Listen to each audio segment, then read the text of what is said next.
the Bella Mente Quantum Racing Association, New York Yacht Club, and U.S. Sailing made exciting news about a new partnership. In October, Bella Mente Racing and Quantum Racing made major news by announcing that their two highly successful American-based racing programs were joining forces with the New York Yacht Club in a campaign for the 36th America's Cup.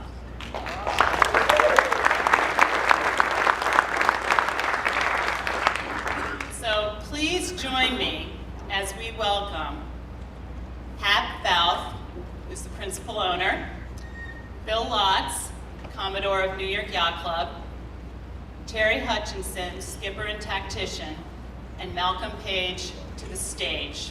And just, it's really great to welcome some old friends here. I've known Terry since he was a little, maybe 13-year-old when he went to St. Mary's High School in Annapolis, and I owned a sailing store in Annapolis, and he would come, and he was literally the kid who, just asked us for a job, and, could he do anything for us? So I've watched Terry grow through the years. I'm really proud of him to be up here.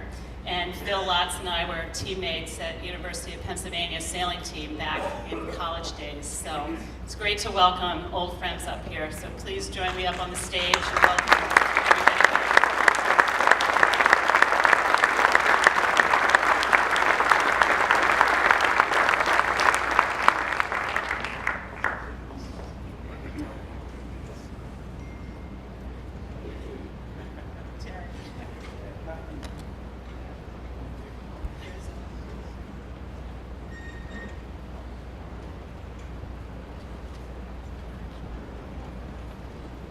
Good morning all. I always say in a regatta, you've got to be as strong on the last day as you do on the first. So I hope all of you are still energetic and ready to get through this final day of the forum. I think this is a really exciting time, obviously to learn all the ins and outs of this campaign, how it got formed.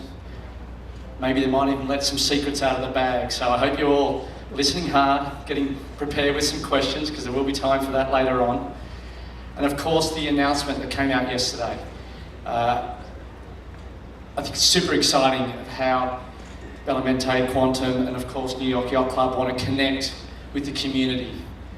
Obviously through US and through all of us that's sitting here and all of our friends and family back at our relatively clubs and wherever we come from around the USA. Not only that, there is a little bit of a selfish side to that as well with my job, that we're trying to work with US Sailing and especially the Olympic department to look at our top young sailors, possibly even the Olympic people that are fighting in the sailing team to make the Olympic Games, and how to develop them as athletes, to make them more professional and obviously give them a career going forward. So I think the groundmarking announcement yesterday was really, really exciting news. So into the question time. I'm going to put you in the hot seat straight up here, Hap, being the principal of the campaign. So how did it begin, and what are the critical points to get this campaign off the ground and going? Thank you, Malcolm. We've been talking about this for about the last year and a half. Terry and I have been sailing together for the last 6 years, as many of you might know, campaigning Bella around the world. We have a small traveling team of 30 for containers and a lot of logistic management. We've been very fortunate to attract a world-class crew and build a team. Out of that effort was spawned a discussion for an America's Cup syndicate. Terry has a like experience with Doug DeVos, and Doug joined this discussion, and we decided that we had what it took to run a campaign, and we believe to win. We have a great team sailing team, and more importantly, we've built a world-class group, or worked with a world-class group of designers to take on this challenge. My involvement, I guess by default, I'm the CEO, because I'm moving around the country a lot, and kind of semi-retired from my business.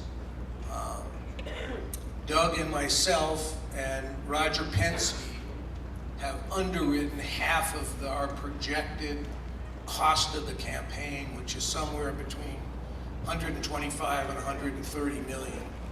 And my role is kind of a resource allocation person. First is to make sure that politics among the constituents don't get in the way of good judgment. And second of all is to make sure the sailors have all the resource on the water that they need to win. We have not gone out to the outside world yet to raise money. We haven't gone to corporate sponsors yet. We will. And kind of that's the next chapter. Terry has done a remarkably good job in building a base of not only professional sailors that we've sailed with, but a whole development group. And part of this effort, and a big part of this effort, and the reason we're partnering with U.S. Sailing, is to develop an America's Cup culture. We've been out of it for a number of years, so we have to start kind of at the grassroots, and we're doing that. We will not only will have a number of people working with us who are out of U.S. Sailing and out of Oak Cliff, and basically that's the grassroots part, or the first part of the grassroots part of our development program. Terry will talk a little bit more about that. For many of you, I don't know whether you know who I am, probably not, I'm so old as water, but I started sailing on the Great South Bay of Long Island, started racing at age 7, worked at hard sails and Torrey, Huntington, and Shaw from the time I was 13, kind of after school packing sails all the way through college. Raced thistles, beetle cats, there were no opties in those days, penguins in the wintertime. Was the captain of my sailing team at Georgetown University, and through my work in the sail lofts, kind of matriculated into bigger boats on Long Island Sound, sailing with George Kumantaris and Bill Ziegler. Went to work at Citicorp. My sailing stopped. Had to build a family and build a business for Citicorp out in Minneapolis.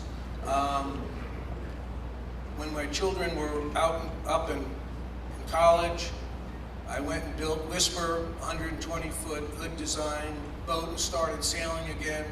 And just like heroin, I was back on it. So, and then comes Terry. One rainy day in Europe, I ran across a boat called Sotto Voce. And I said, I own Whisper, Sotto Voce, soft voice, beautiful Rolex, 66-footer. And I said, I'm gonna make an offer on this boat that absolutely nobody would accept. Well, guess what? I owned the boat very shortly thereafter and got into the mini-maxi world. We've been through, we're building our 4th Mente as we speak. So kind of fully employed with building out the syndicate and building another Mente.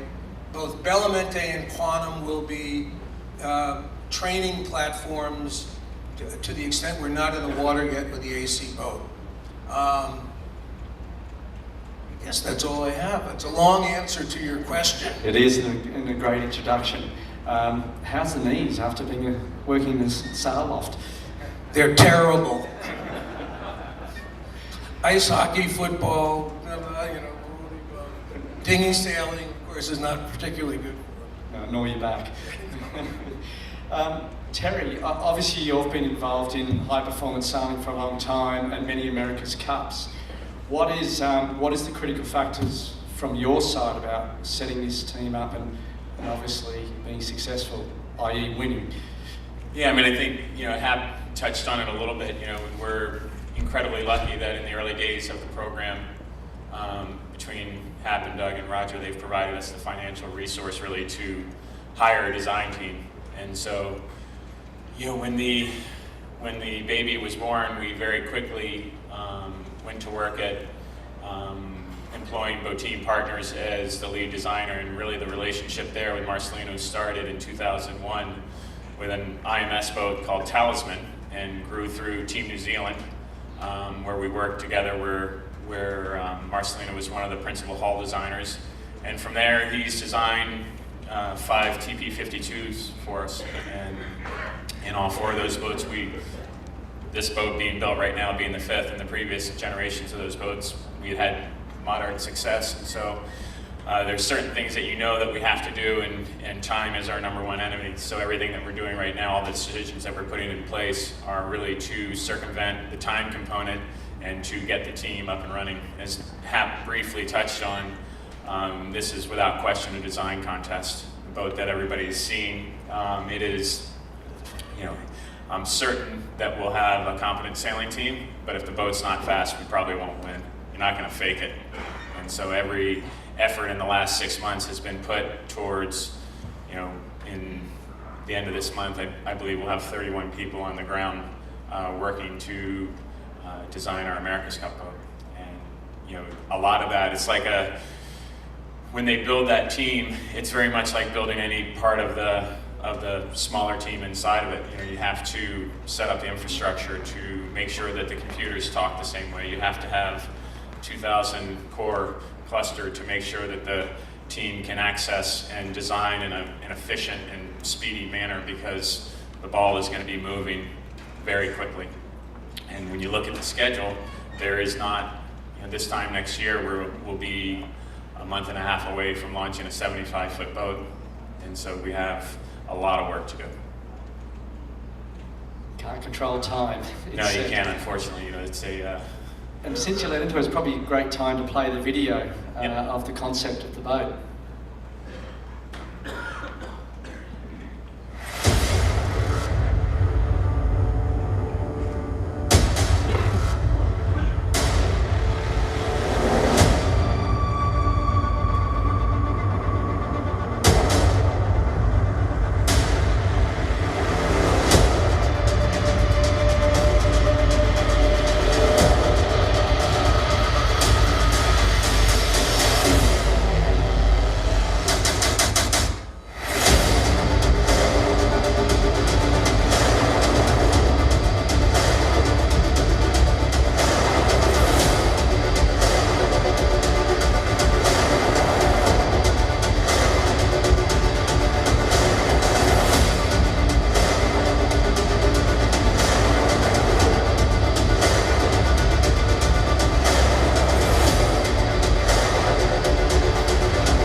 exciting.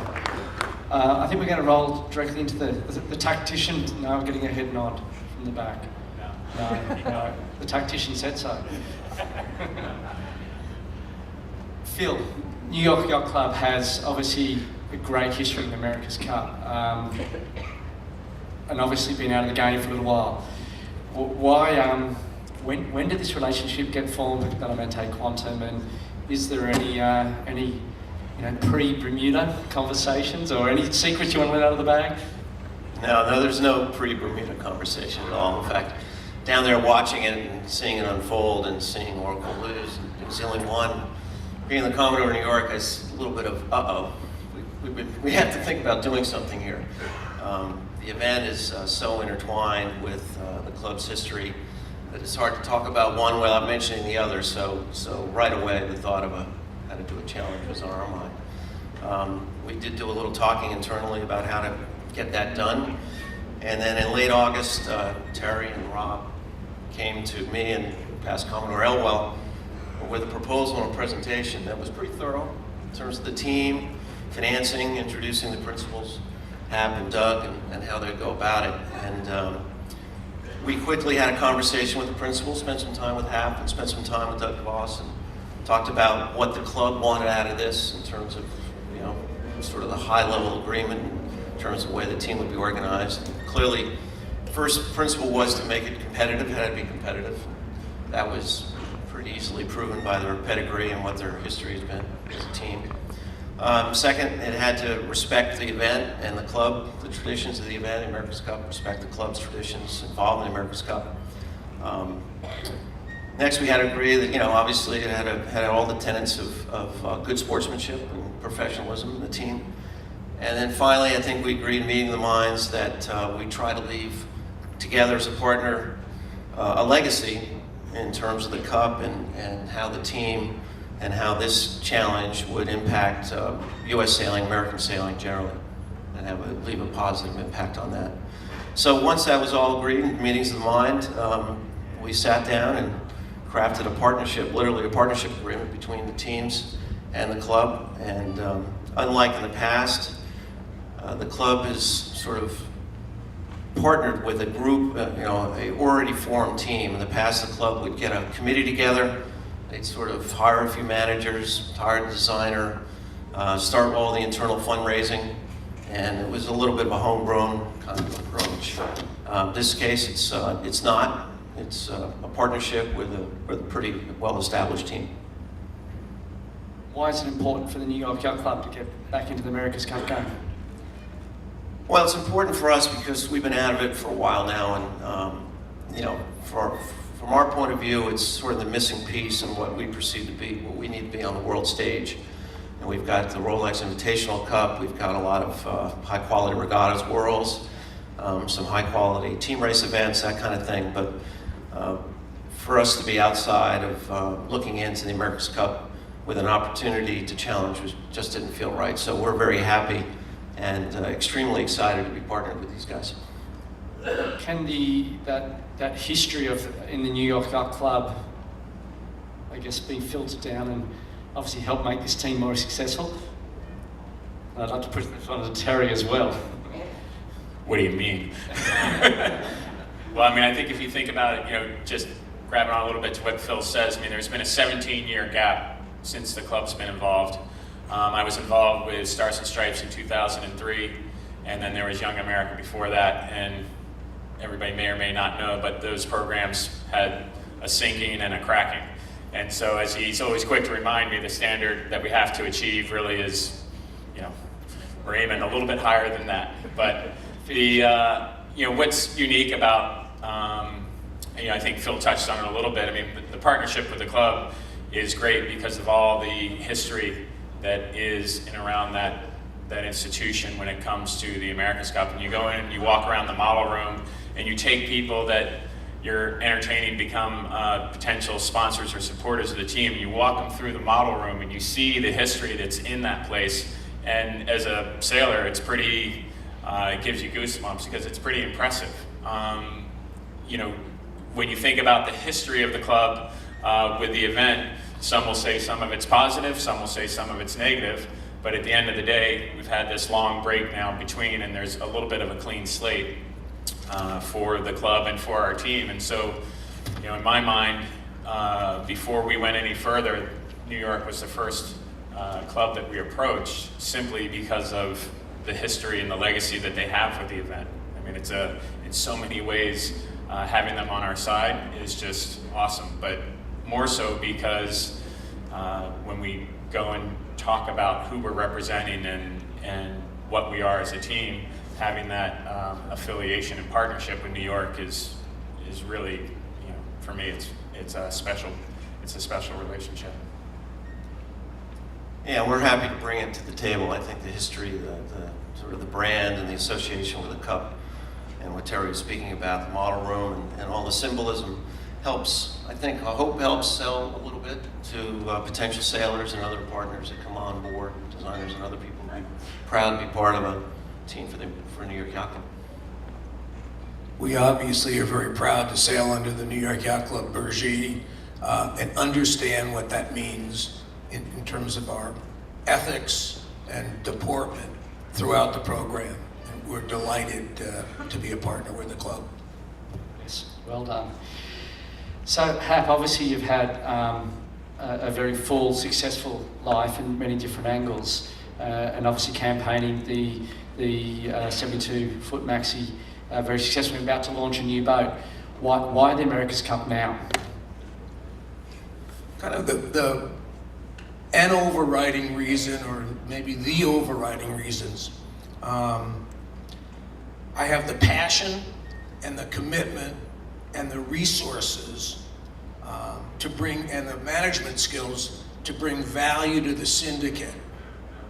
And as a side, I can see the end of my own runway. So you either do it now or you forget about it. And it's been an ambition of mine since I was a sailmaker.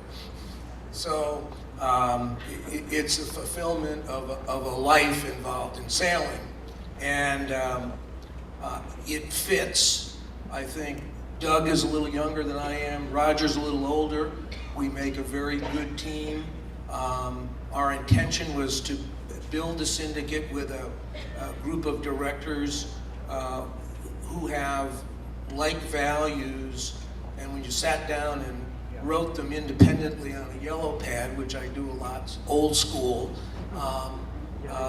we all came up with the same list, and they happened to align with Phil's list at the New York Yacht Club.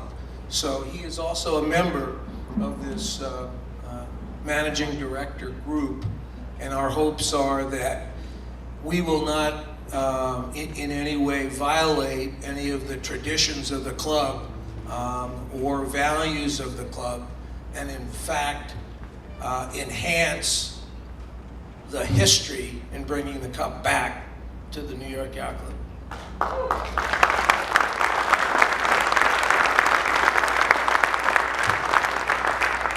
I don't know whether that answers your question or not. I'm inspired.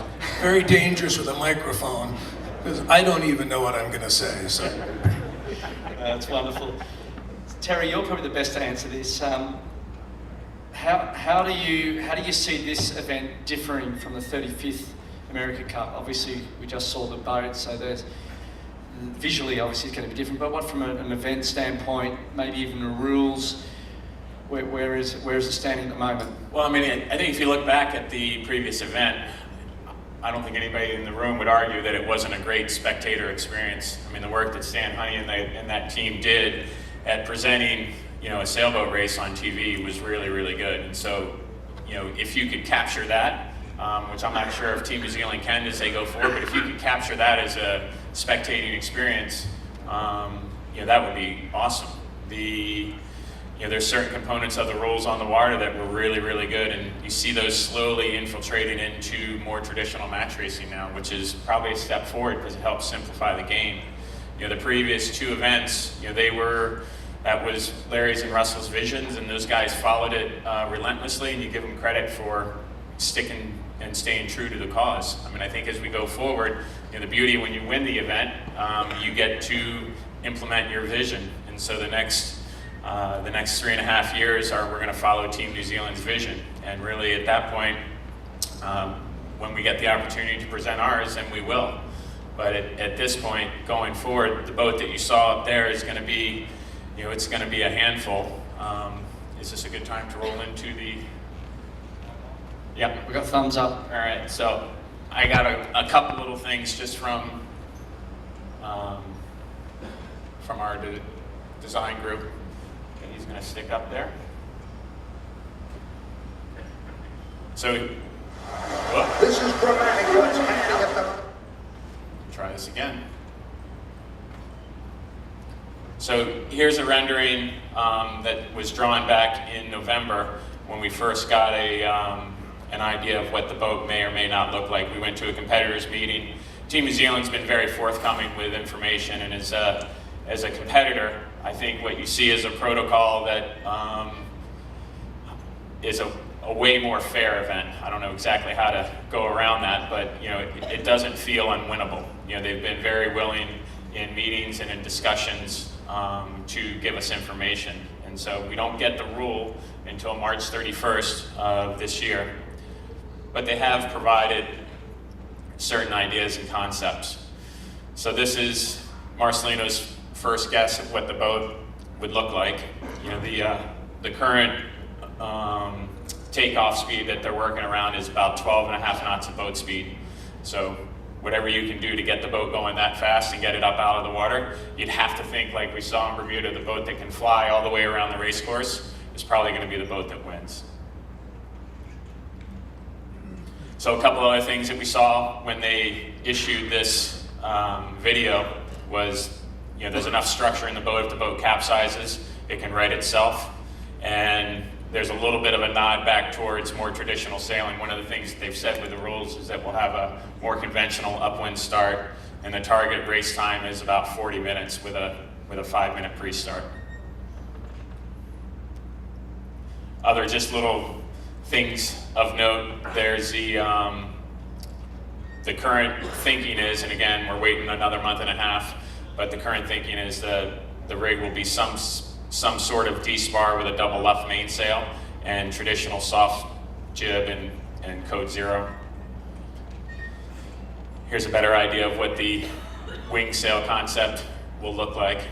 And it's interesting even as it's going on and we're discussing how we measure cambers on the weather side and the lure side of the wing and how we control those flying shapes as the boat develops.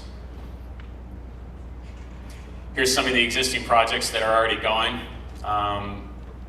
Everybody's probably seen the videos of the mini transat.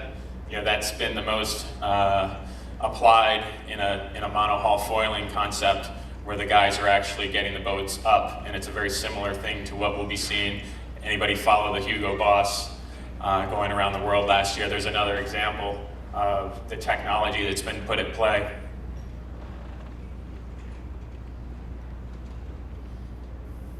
So here is a D section spar with a semi-foiling. The difference obviously between the AC boat and this boat is that this boat has a fin and is getting its stability out of the fin and bulb. On the AC boat, the stability is going to come out of the canting of the boards. When the boat capsizes, it'll have 100 kilos of positive riding moment. So if we capsize with the code 0 out, probably you're going to have to furl the 0 to get the boat to right itself because of the water weight. So probably best not to do that. Yeah, that's a no-no. Here's a couple, just a quick picture of an idea of the driving forces that go with the boat. What's going to be driving the boat up and out of the water. When the boat's up, it's going to have roughly 40 tons of stability. So it goes from being very, very tender to being very, very stiff. Here's an interesting chart. So upwind VMG, downwind VMG versus wind speed. And the black line is on the top is when the boat's up and out of the water and flying, and the blue line is when the boat is in the water. So very quickly, and this is done 4 months ago, very quickly you can see where the crossover is going to be in boat speed and wind speed to get the boat up and flying. So it should be quite exciting. The early projection is just through size and stability, the boat should perform roughly the same as the 50s were, but it's a different beast. And so to sit here and say that, it's like, yeah, well, on a computer it actually does. Getting it to do that is going to be a completely different beast. You know, those boats were quite refined, they were light, they had low windage, low drag, and so I think that's the goal, is to have it perform in that manner, but actually getting it to is going to be a much different solution.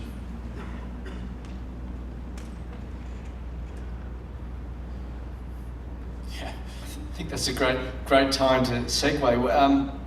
How does the partnership work with Oak Cliff, and how is it different from the US sailing one?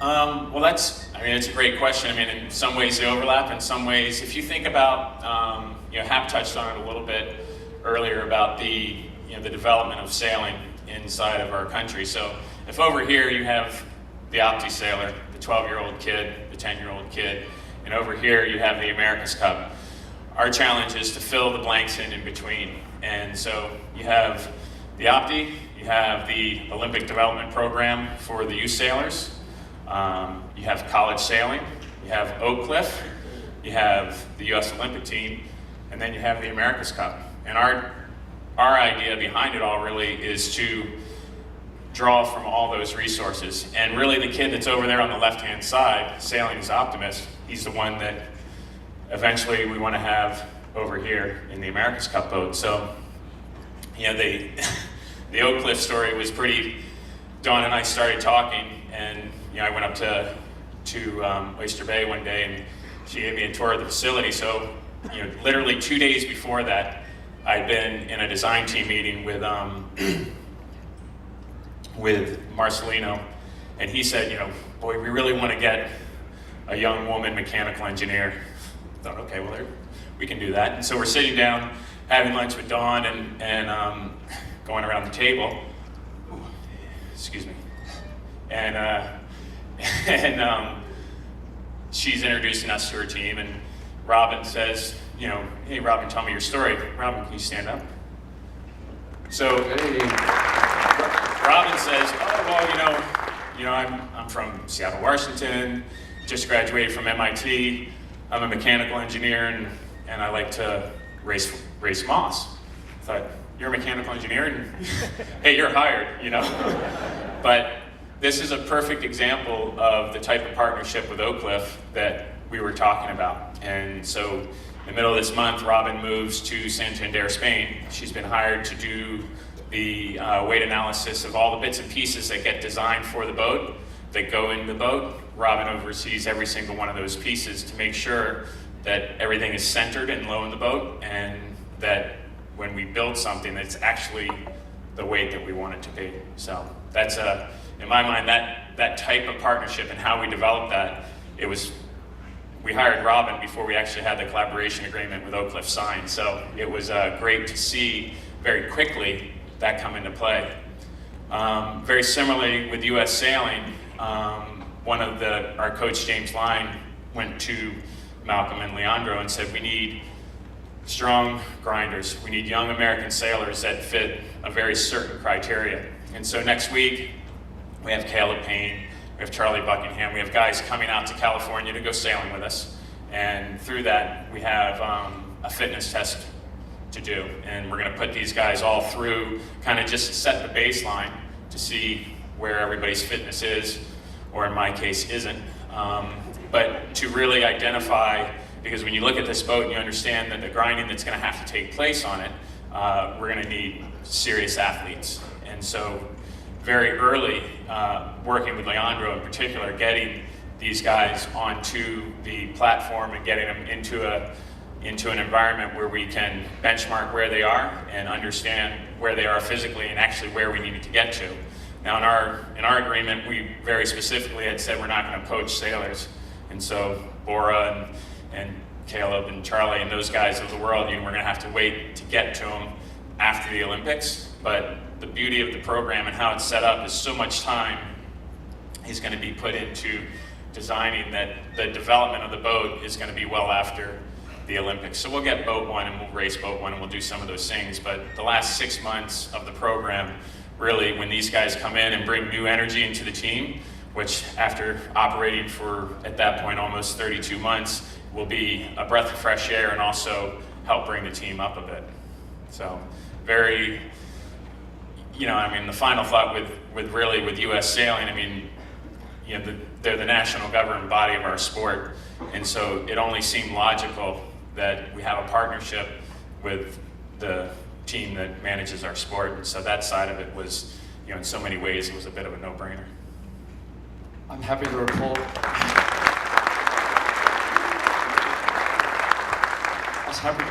We tested all our athletes out at the Olympic Training Centre last November, so you can compare notes on some of them. They should have improved.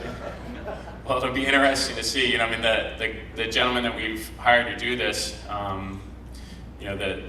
the age group is from 26 to 49, and so there's going to be fitness, and then there's going to be lack of.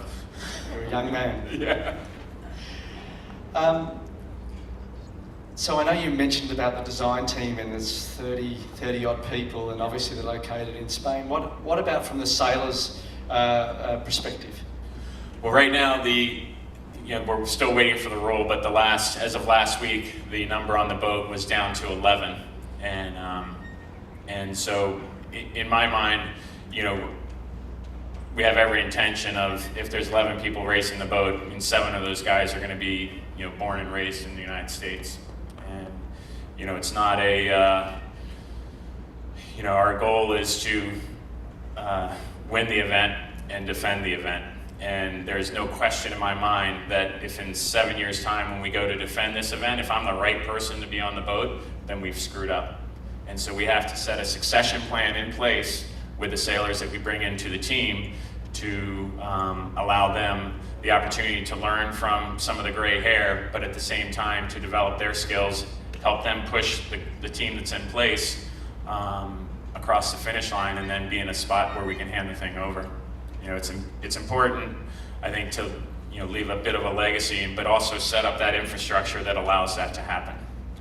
And how does and I'm not sure if it's Hap or Terry on this one, but how does the 72 and the TP52 and all the different training camps dovetail into that, because of the limitations of not being able to launch a boat and being able to train on it together? Well, with the session that we're doing next week is specific for America's Cup stuff. The 52 and the 72, those are much more multinational teams, and a lot of the guys that are on the boats won't be on the America's Cup team,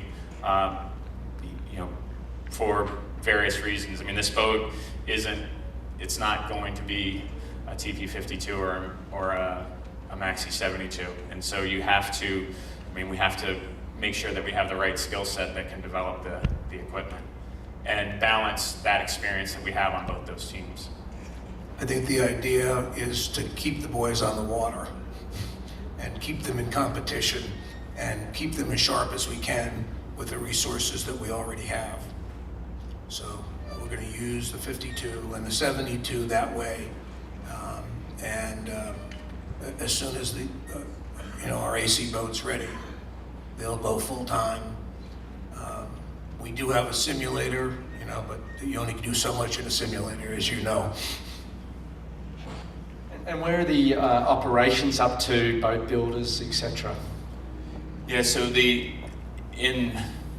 you look at it in the scheduling world, everybody knows the event is March of 2021, so you work backwards from there. What the Challenger of Record has told us is that September of 2019 to late that year, we'll do 2 regattas somewhere in Europe. And then in the spring of 2020, we'll either do a event in Dubai. There's consideration for an event in Southeast Florida, which would be awesome. Pretty consistent through that has been an event in Newport in July of 2020, and then an event in Asia in the early fall of 2020, and then we have the Auckland Cup in December of 2020, and then the Challenger Series starts in January of 2021, and then we're into it. And so, our plan is to set up a sailing base in Newport. The boats will be constructed, and then we have 2 facilities in Rhode Island right now that we're working with to try to understand how we build all the bits and pieces, because there's the physical hull and then there's all the components, and to place that burden on all under one roof is going to be difficult. Launched the boat in New England in April of 2019, trained there until the boat basically has to go on the road. And there we have a very defined block that we'll have to determine whether or not we go to New Zealand or whether or not we stay in the United States to train. So much of it will be dependent upon that schedule. So that decision is to come. These boats will be difficult to sail. And one of the things that I lay awake at night thinking about is our constraint in terms of number of sailing days on the boat with the team in full race mode. And it really is a limiter for everybody. You know, probably the good news is that all the other challengers have the same challenge that we do. We're all starting from a relatively equal playing field, perhaps ex the Kiwis, but it's a real limitation.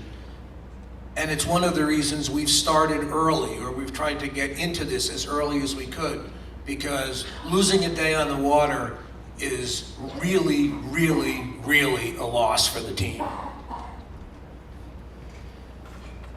Obviously, there's some new rules come out around nationality. You spoke about 11 people. It looks like it's going to be 11 crew boat, and you're looking to have 7 Americans on board, nationals.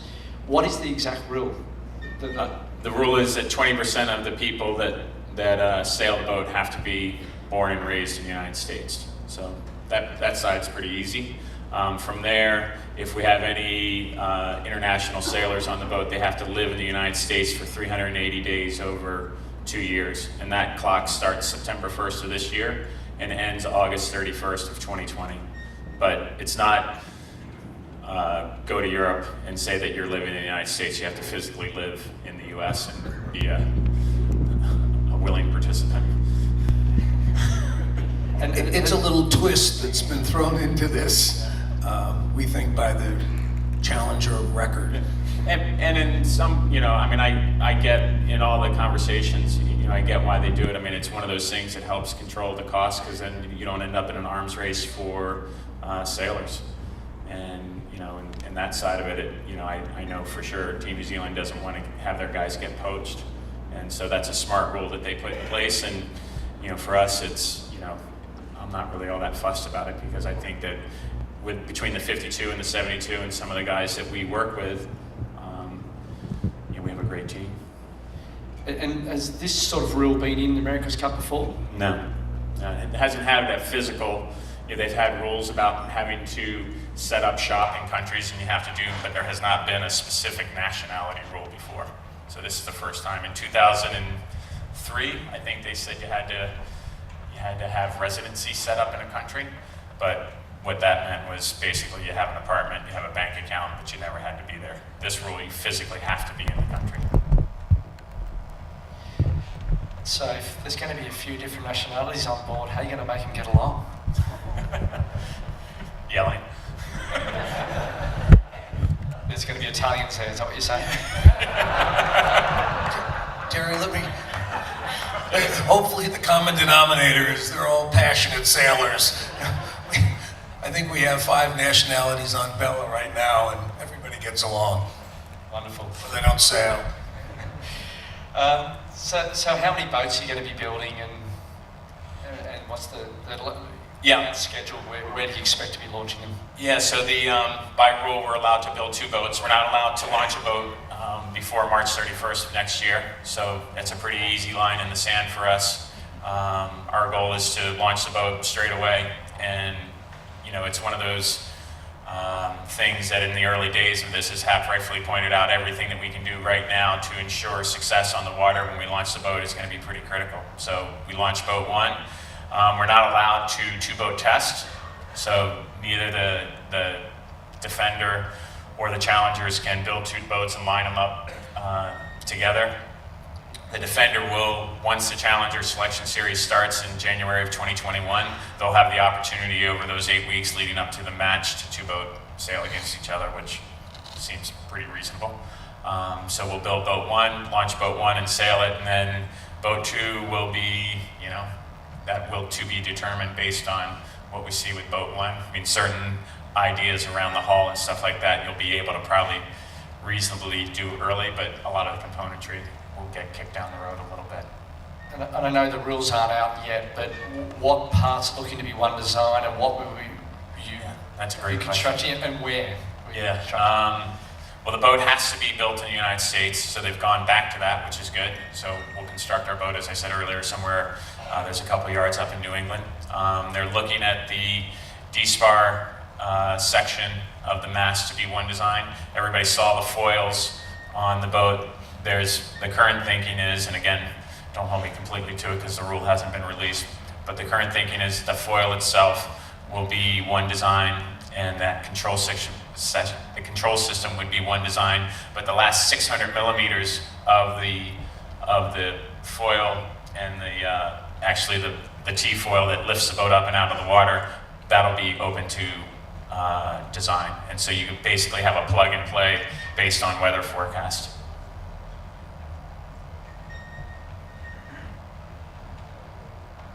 I think it's probably almost time to go to our final video and then head to the crowd.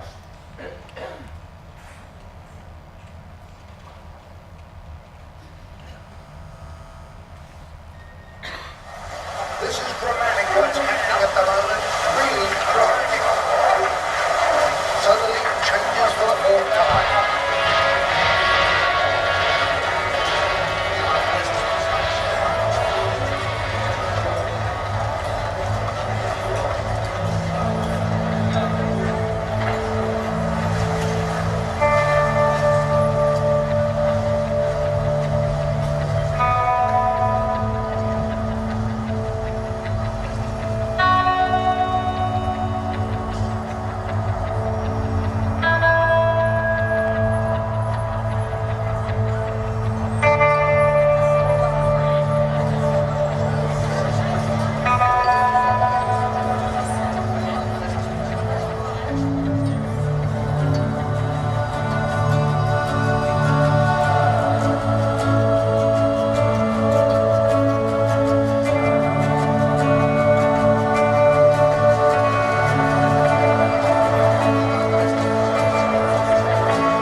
Very cool, very exciting. We're going to have some runners for the microphone, so it's your turn. I hope you got lots of questions, inquisitive questions. Let's get the secrets out of them. Lockie wants first go. Boys, where's the team base going to be?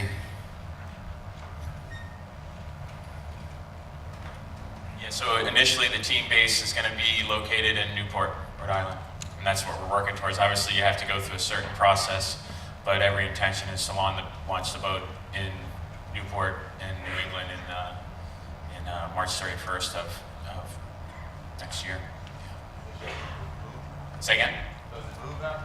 Yeah, I mean, so a lot of the logistical planning is going to be based around those, the sailing schedule that we have to do. So from March 31st of 2019 through, probably September 1st, we'll be in New England, in Newport.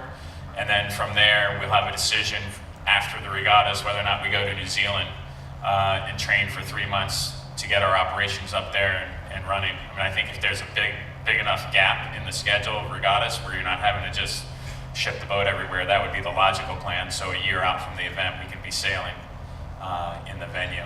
But a lot of it is going to be schedule dependent.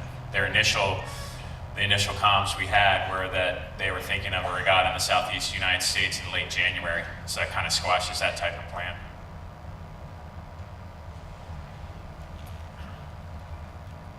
Diversity has been a theme for the last 3 days. In addition to Robin, welcome Robin, what other roles do you think women will have on the AC team? Did Dawn plant that question? How did that happen? Well, I mean, it's pretty simple. You hire the right people for the job. And so there's no, Robin was the right person for the job. And if Robin brings 6 of her friends along and they're the right people to the job, it's a no-brainer. So, I mean, we have every intention to just having the right people on the team.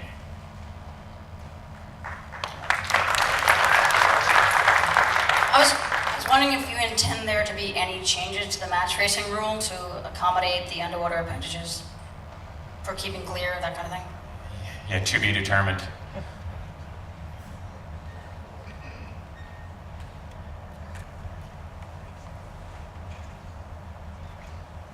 What can you tell us about the Youth America's Cup?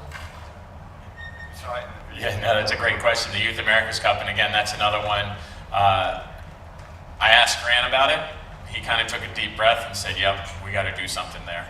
And so, so much of the Challenger, Wrecker, and the Defender, they have quite a burden to match certain things that were set up in Bermuda and in San Francisco, and the Youth America's Cup was one of those things that was a great intro into the America's Cup. It's a slightly different approach than what we've been talking about, but at the same time, I know they're acutely aware that they have to develop something. They just haven't told us what it is yet.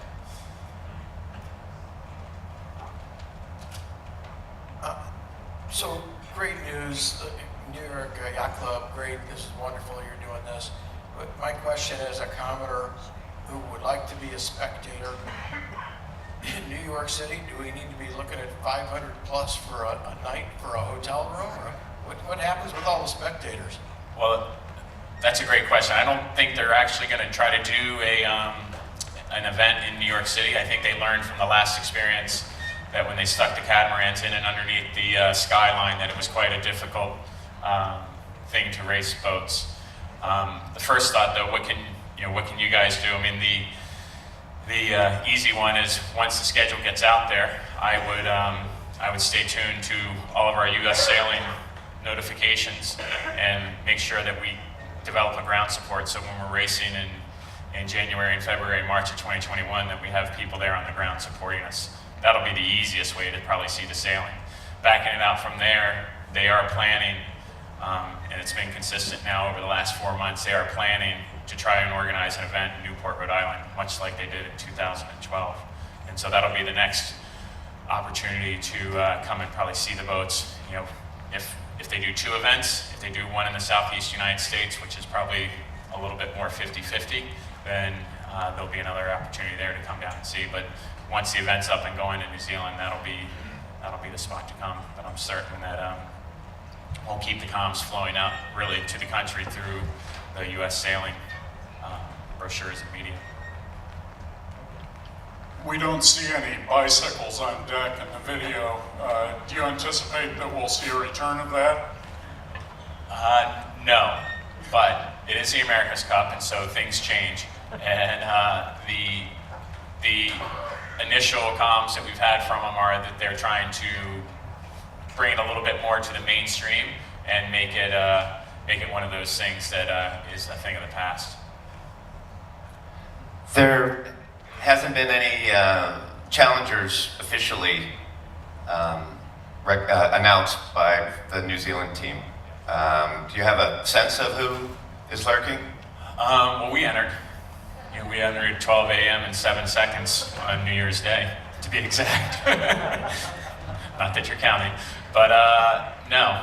And I think that once we committed to it, I know, certainly BAR is out there, and there's been discussions of other countries, of a Chinese team, a second Italian team, but, it's at a certain component, once we're going about our own business, I'm not really sure we're all that fussed.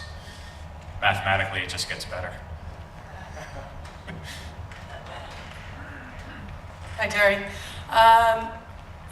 There was a question earlier about opportunities within the team for women, and as has been the theme this week, about women in sailing and women in leadership, so opportunities in the design teams. Great that Robin is getting that opportunity.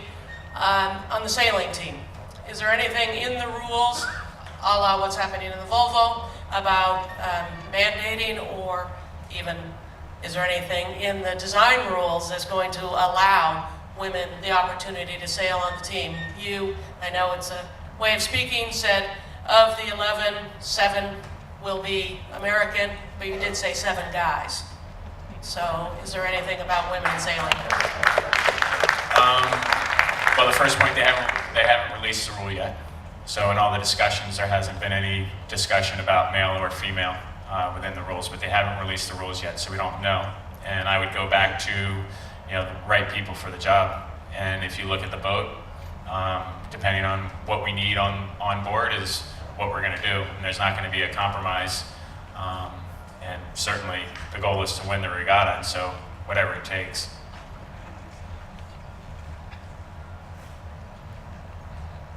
The club's position on this is quite, in line with everything that's been said here at the U.S. Sailing Symposium and Forum. We can't control the rules. We're not the challenger record nor the defender, so it's a little hard to influence it.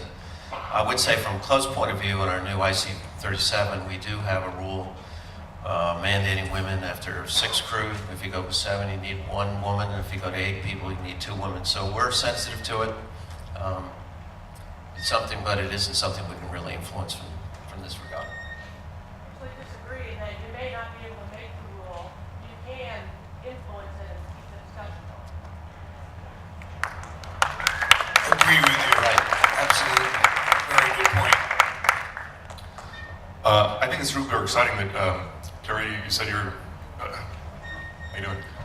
You want to weave together the OptiSailor from the left-hand side of the room to the right-hand side of the room. Are there going to be specific events or programs for youth and young adults to get involved beyond the Youth America's Cup? Again, not 100% sure on that. I think from a team perspective, our vision is to have a base that's very interactive. One of the neat things that we've been able to see over the past couple months is how interactive Roger's Car Shop is with the general, automobile, NASCAR fan. He has a very streamlined operation that allows people to come in and see it. So from a team perspective, our goal is to have a base that allows people to come, walk through the base, see what the team is doing, see how it all is operational, and be a part of it. The other components, obviously, if they ask us if we want to support the youth component and youth regattas and stuff like that, that's an easy yes. But a little bit of it's going to be predetermined by what they set within the rules.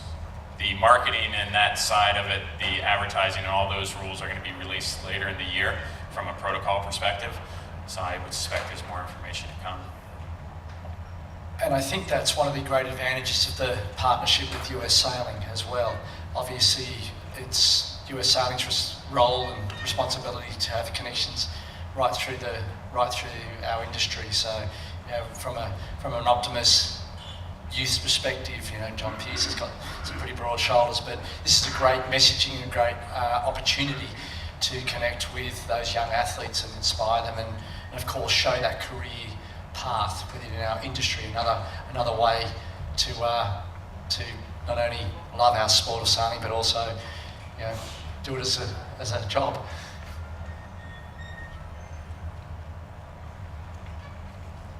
Okay, I have a comment building on Liz of which would be the Youth America's Cup. How about mandating women in that? And then the next question is, I noticed this morning at the rules discussion that Dave Perry gave, he has a shirt that says Oak Cliff Racing. And you mentioned Oak Cliff. Could you tell us some more about the Oak Cliff program? Yep. So the what Dawn's done and how she set that up is, when you go and you see it, it's pretty awesome, because basically she's giving an opportunity to sailors that don't want to pursue an Olympic career.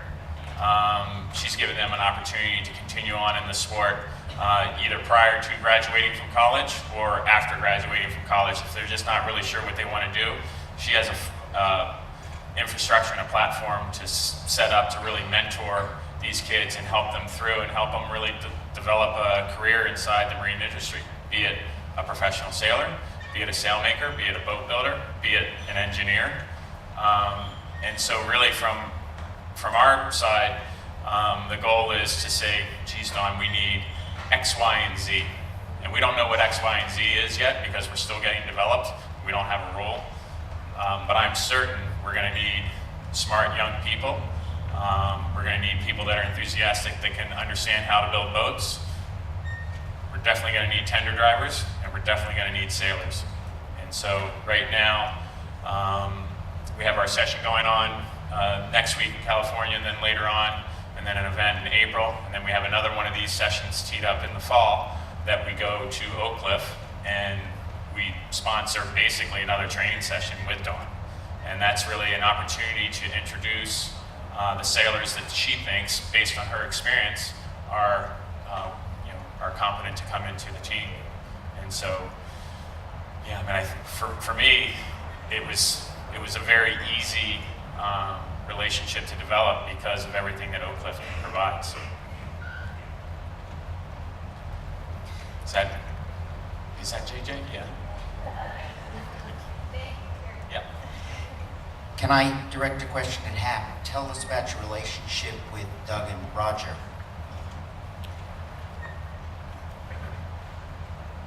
We all are in the same boat, so to speak. We share the passion for the sport and for America's Cup victory. We are committed as a group to underwrite a portion of the overall expense and provide the management leadership that keeps Terry on the water, not involved in political discussions or disputes. We will be the buffer for all of that, as well as bringing a myriad of resources to the program that otherwise couldn't be afforded. So we all are sailors, we all are passionate about sailing. I wish I was on the boat, too old and too slow, and not in shape. I wouldn't pass the physical.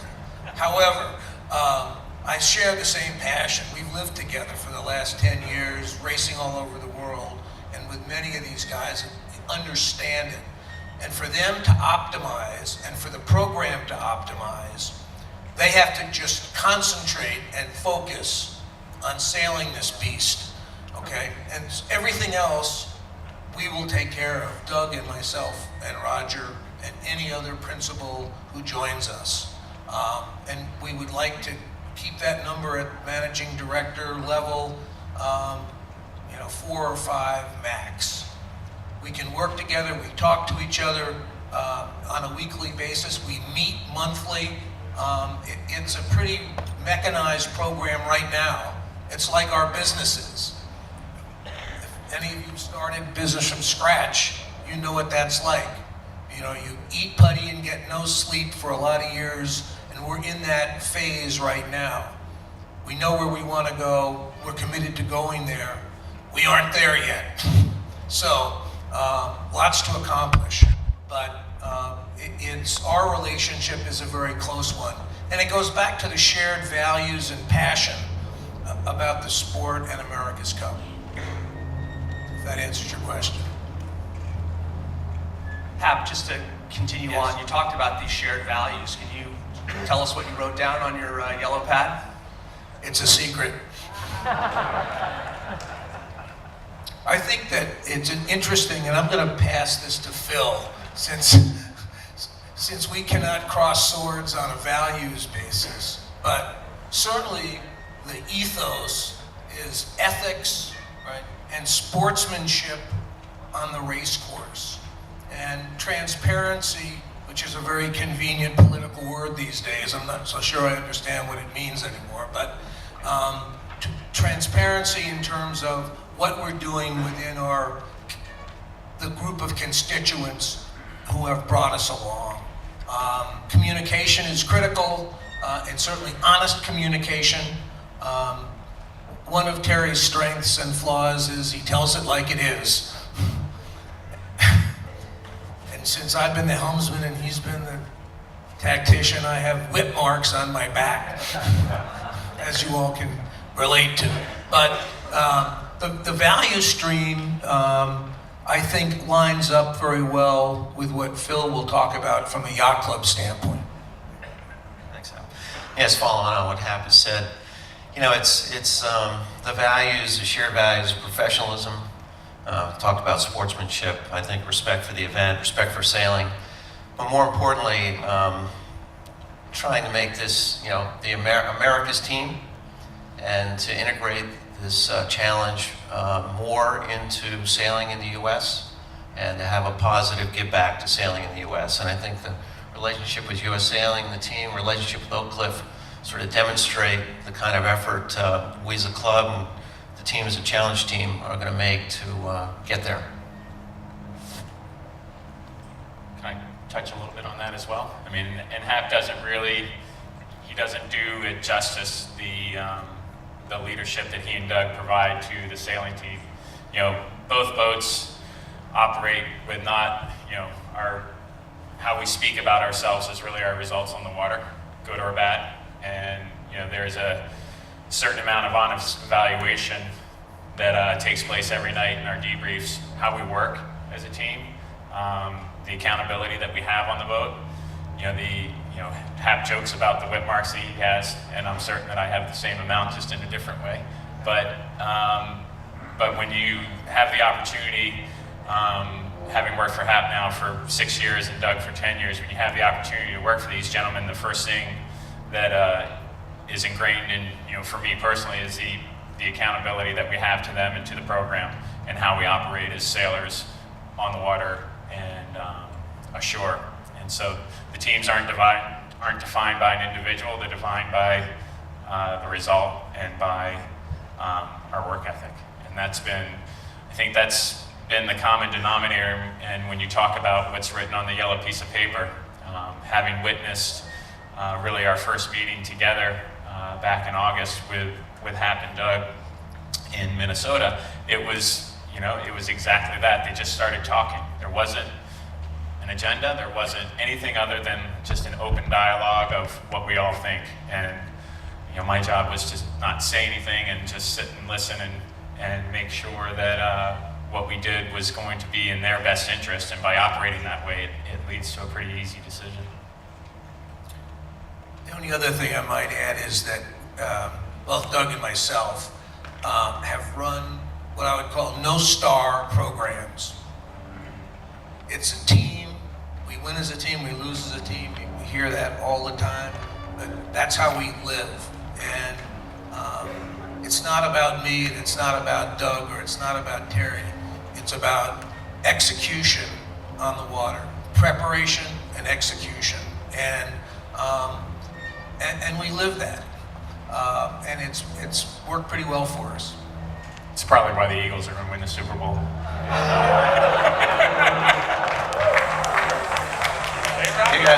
Hey, Rob. Yeah, that's one big attribute that the club really likes about it, is the team, sort of no one individual, but a team effort. So it's really attracted to us as a club. This question for Hap. You and Doug have great brands. So who won the coin flip? Will this be called Delta or Bella? And I'm guessing Roger's in charge of designing the team gear. No. We're working on it. I'm not allowed to tell you what the real name's going to be, but it's in the works. To Linda Larson with Annapolis Yacht Club, in looking at the values that you were discussing, are social responsibility and sustainability part of the values? Absolutely. The idea of challenge and defend builds that, we'd like to build an America's Cup culture. And this is the starting point. And with that comes all of the social responsibility of developing youth and being all the things we can, but being ethical and honest, and creating role models for younger sailors.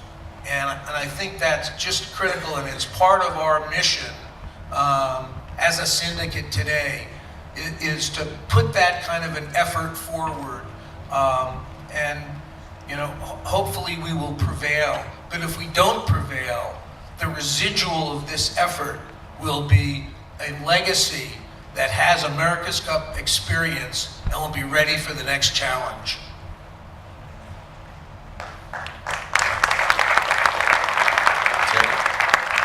Terry, Grant Dalton told me in a podcast after the last Cup that one of the real keys to their victory, besides sort of doing things a little bit in secret, keeping things well hidden, was that Burling and Ashby and Tuke were in on the design process from the very beginning, and with at least a couple of their engineering backgrounds, that really helped the process, and it was a crucial factor to getting the design right. Have you decided who's going to be your helmsman? Do you think that's crucial to the design process? Do you have the options out there already and you're just keeping it quiet? Or are you guys just trying to have the designers create the fastest boat and then you'll create the fastest team after that? No, I mean, it's a great question. The design process, I mean, Alan, as you rightfully point out, I'm not an engineer. And so for me, there is a fair amount of faith in what Marcelino and those guys are doing. Dean Barker's steering the 52 this summer, so he's certainly a leading candidate. But whether rumored or not, but he's not a member of the team yet. And so, but there's a person that, there's 3 guys in the world that have experience in a 75-foot monohull and a foiling catamaran. And, 4 now, Peter, Jimmy, Ben, and Dean. But then there's somebody like Bora, who is just an awesome, incredible talent, is keen to come in. He has his Olympic commitment, but he is so excited to get into the simulator and start learning how to sail the boat properly. And the interesting thing about Team New Zealand's philosophy, which I tend to agree with, is they threw the ball as far down the field as they possibly could, and didn't really worry all that much about the legality of the situation. They said, let's figure out how to make the fastest boat, and then we'll work backwards from there, and we'll make the boat legal to make it, raceable. And as you rightfully point out, Pete's a pretty smart kid. Glenn's a very smart multi-hull sailor, and so between the 2 of them, it fell right into their wheelhouse. Interestingly, they now have Pete out sailing around the world and getting some big boat experience, getting a different type of experience, a team experience where he has to rely more on all the other people on the boat instead of just 3 guys head down pedaling and 2 other guys doing stuff for him. And so I think it's going to be interesting to see how that evolves. Your point's not, it doesn't fall on deaf ears though, because I think for us personally, how we're developing this boat, we do have guys already, sailors already, working within the systems of the boat and understanding the systems of the boat. But I don't think any of us, other than Robin, are probably qualified to tell Marcelino how to design the hull and the features that go into Boat 1, really, until we sail the thing. Certainly from that point to Boat 2, there's going to be a lot of sailor input. I think we have time for one more question.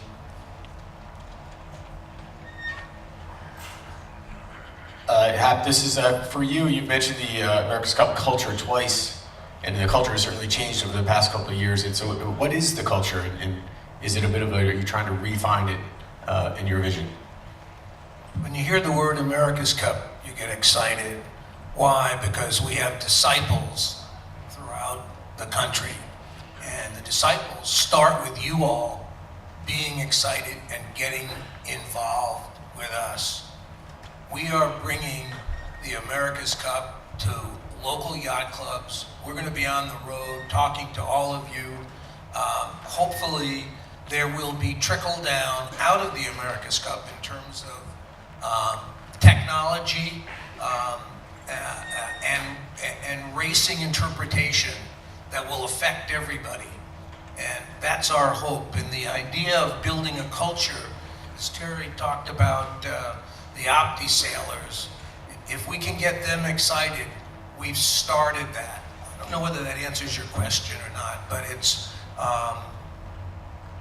we started with our Bella program, and who the hell ever heard of Bella Mente or Hap Fauth or anything else? And we've got an amazing following, social media, and all of the guys that have been involved have been disciples of how we sail, how we train, how we compete. Okay, win, lose, and we don't win all the time, but we work hard at it, and it's gotten to be a really fun experience for everybody, including the people that support us from afar. And when I say building an America's Cup culture, you know, hopefully hand in hand with the Yacht Club and U.S. Sailing and Oak Cliff, we now have got the major participants in the country working with us to do that. And we're going to try to communicate and be as available for everybody in this process, and that's the transparency that I referred to as part of the value stream. Dave, I might add to that a little bit. You know, the Dita Gift is a Yacht Club Challenge, International Yacht Club Challenge. This is truly a Yacht Club Challenge, which may be a little bit different than previous U.S. teams. So as a Yacht Club Challenge, we think we're going to have more appeal to the grassroots and to the U.S. sailing community and sailors in the United States. I also think this event may have more connection. There may be more trickle down. You know, the past one, unless you're a foiling sailor, there wasn't a lot of trickle down that you could really touch. But if you're into foiling, there's a tremendous amount of trickle down. In this event, there's some attributes which I'd like to point out, like the wing sail, that quite frankly could end up on people's boats not that far out, not many years from now. There is an effort, I think, to make things like that potentially available. So people, you know, I'd be here to say that, you know, you should pay attention to this one, because I think you will see some stuff trickle down. I think that'll be part of the culture, and it'll be a U.S. team that you can participate through and watch and root for. So that's sort of the way we look at it. We will have a fair amount of social media presence. We're working on that right now, so you can see us on a daily and weekly basis, follow the progress in terms of training and our construction, and follow us on the water.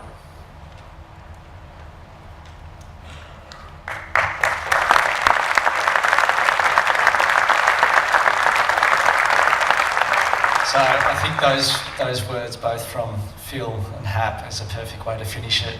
Obviously, very, very exciting news. Thank you all for coming along and obviously sharing this with our community, and it's exciting times ahead. Now remember, you're on the last downwind today, no capsizes. Hope it goes well. Thanks very much.